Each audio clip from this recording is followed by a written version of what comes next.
It's time! Let's do it! T and C. It's kind of weird what you're doing there. T kind of stands for time, and Trenny and C, whatever. Anyway. Okay, so we have a good one today. This is we have an Irish whiskey today, and a bit of a different Irish World whiskey. World whiskey. Sure. Okay. Yeah. Today we have Jameson's. What? That's not that weird, but it's a Caskmates. It is a whiskey that has been aged in an stout cask. So, so very cool. Quick, a little bit about Jameson's. Yeah, you pour while I talk. Why not? Jameson's. I'll pour while you bore. I've been known to do that.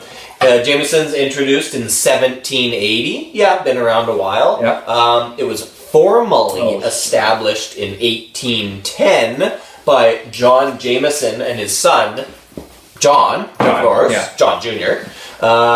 It was originally distilled in Dublin. It's now distilled in a place called Cork, Ireland. Yeah. And it's Cork. Yeah, it is owned. Oddly, it's a screw top.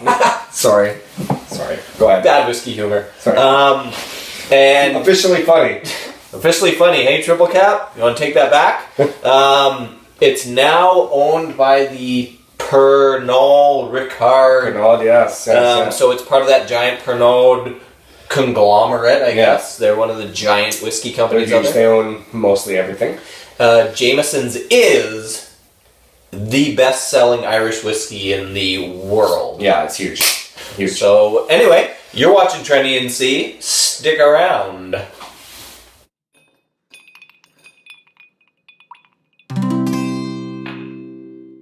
Trenny and C, drinking whiskey, describing all the flavors for you and me. Irish, Scotch, bourbon and rye. If they like a bottle, they'll tell you why.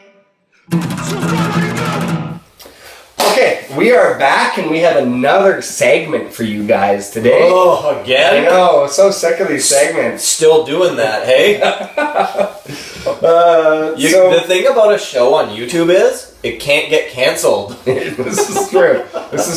So, hey, we're going to keep doing it. Today's segment is Get to Know Trenny and C. Get to know Trenny and C, 'cause just like you and me, yeah. What? Okay. So these are questions for us, about us. From the viewers. From the people, by the people. That's right. So this is from Bill Mitchell. Yes, Bill Mitchell writes. Bill William Mitchell. Bill William? I don't think his middle name's William. It would be William. Bill Mitchell, you know who you are. Yeah. Bill Mitchell writes, when/how were you introduced to whiskey, and what were your first favorites? That question is aimed at Trenny. Trenny, okay, well, so my fondest memories with whiskey, and one of the biggest reasons I got into it was Christmas morning. My grandfather, Papa, and my dad, Big P. P&D. We would have a drink of scotch on Christmas morning, and it would always be Highland Park 12-year-old. In my life, that is one of my all-time favorites, and it must be because of that. Yeah. You know who else has drinks first thing in the morning? Who? Alcoholics. Okay. Thanks, Bill Mitchell. If you want to ask Trenny and C a question and probably get a stupid answer, just send us your question to trennyandc@gmail.com. Yeah. All right, let's get to the real show here. Okay, so people want. We do color, nose, taste, finish, and viscosity with these guys, and we're gonna get right into that right now. Okay, what's the color of this thing? Color. I'd say this is it's actually a little darker than I originally thought, but it's like a light golden honey. I just put amber. Amber. Okay. Not +1, not +2. You guys tell us what this color is. Looks like amber. Golden piss, if you ask me. Love it. Okay. Lovely. On to the nose. Nose it. I love the nose Woo! of this. Do you know what I love about this? Really like it's just because Jameson's and most Irish whiskeys are triple distilled. Triple distilled essentially means that it's going to be a lighter spirit. So it's really light and kind of fruity, but it's very malty. I find this one very malty, like chocolate malt. I got coffee and caramel, and actually picked up a bit of some char notes.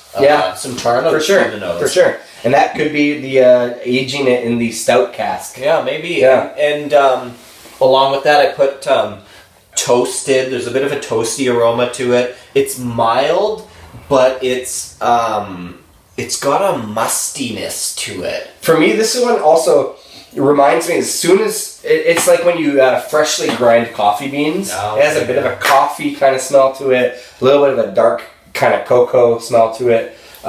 It's good. It's got a really nice nose, but when you smell it against some other ones, which I did, I had a couple of other bourbons going at the time, it's not as powerful, but it still has very pleasant aromas about it. Very soft. Very soft nose to it. This one's bottled at 40%, so it is a little bit lighter in that sense. And again, it's triple distilled, which just makes a lighter spirit in general. But it has been aged in that stout cask, which gives it that kind of chocolatey, malty, cocoa, coffee bean kind of thing. So speaking of the stout cask, let me give a little bit of info right now. Sure. So it's finished in craft stout seasoned oak barrels. Right. So those oak barrels have had stout in them.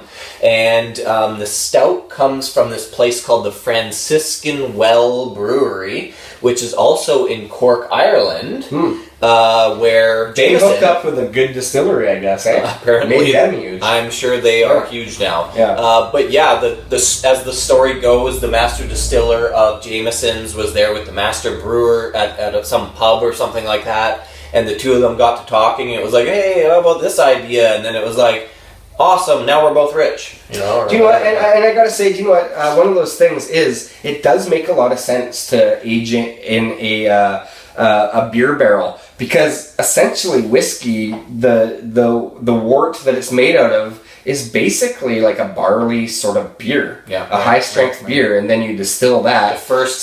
It really kind of makes sense. It's like going back to the roots. Absolutely. Yeah, so it makes sense, and it actually makes for a nice whiskey. We haven't even tasted this. Let's get to it. Let's do it. Again, light, but malty and chocolatey and coffee and Irish creamy, yeah. You can taste that stout in there. It's rich, and it's chocolatey, a bit of one note that I got out of it was a bit of like a burnt sugar. You know, when you kind of like you put the sugar in the pan and you kind of like melt it and it gets to that burnt stage. Yeah, almost like creme brulee topping. Right, with a little bit of a buttery kind of feel to it. I have that note too. Yeah. So it also, because it's been aged again in a beer thing, it does have that a little bit of a beer thing. I was gonna say it has that beer thing to it. Stout thing. Man, we're good at words. They're our forte. Anyways, it has a little bit of a Guinness-y kind of taste to it too, where it's smooth. I hate to use that word, but it's just kind of... I wanted to use that actually in the nose comment. I wanted to say it smells like Guinness foam. When you... Completely. And you get that big head on there of Guinness, and it's like, ooh, yeah, that's in here. So, now on the finish. Yeah.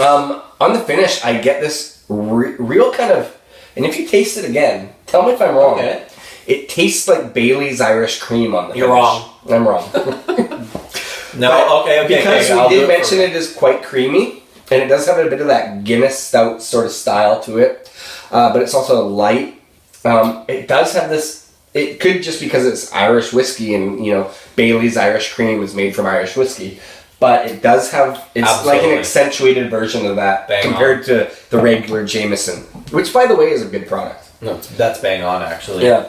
So, here at Trenny and C, we like to mix it up a little bit once in a while. Hold on, I just want to mention one thing. Yeah. One thing. Before we mix it up. Okay. That this is a roughly $30 US bottle. Right. Roughly $50 Canadian.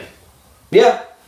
About in there. And I think I got it maybe a little bit less than that, and it's a pretty worthwhile product to have. And it's probably a little less than... That's kind of... Those are average prices across the whole continent, I guess. And I mean, in reality, you're not getting an age statement out of this. You're getting 40% alcohol.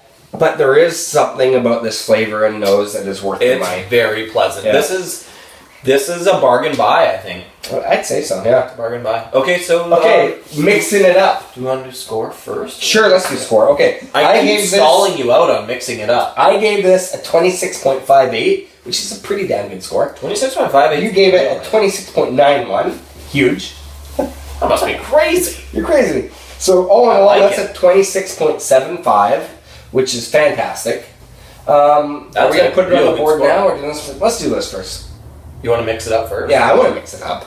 We'll put the score on after. Alright, mix it up. Whatever. This is us mixing it up while we're mixing it up, right? We clearly don't pre-plan anything on Trenny and C. So, with our tasting notes, we thought, hey, it might be fun to actually demonstrate us drinking more, essentially.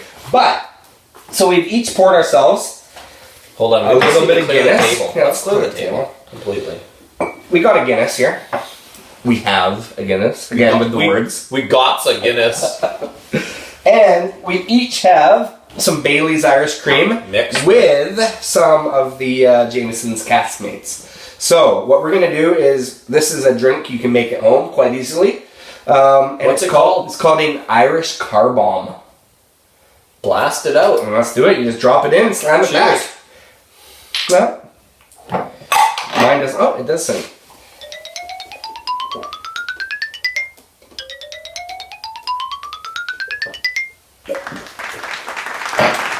That's smooth. That was super delicious.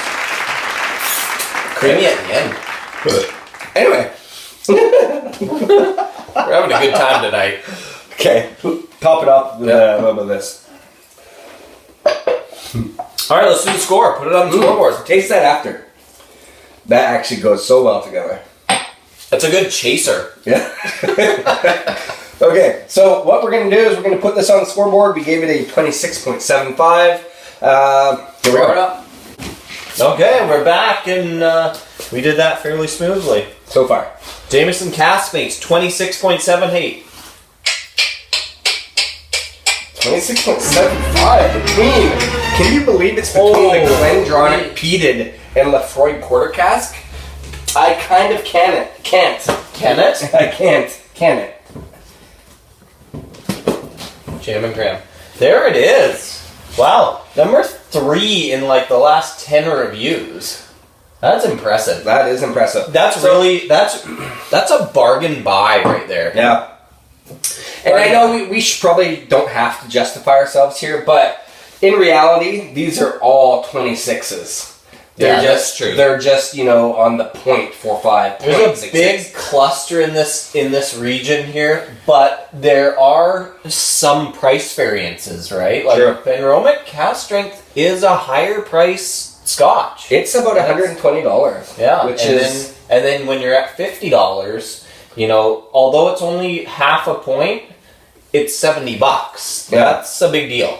That's like, for some people, a full working day. Absolutely. Hey, Trenny and C, we sell shirts. We make videos. We haven't yet. In theory, we sell shirts. We're trying to sell it. We make videos. Check us out at our website. We have we're the house whiskey reviewers at the omc.com. If you only go to the OMC to check out the Babes of the Week, that's fine. But you should go to the OMC and check out the Babes of the Week. I don't know. Or us. We were the Babes of the Week this week, I think. Yeah, so you might not get much out of that. Okay, cheers. Yeah. Bye. Trenny and C.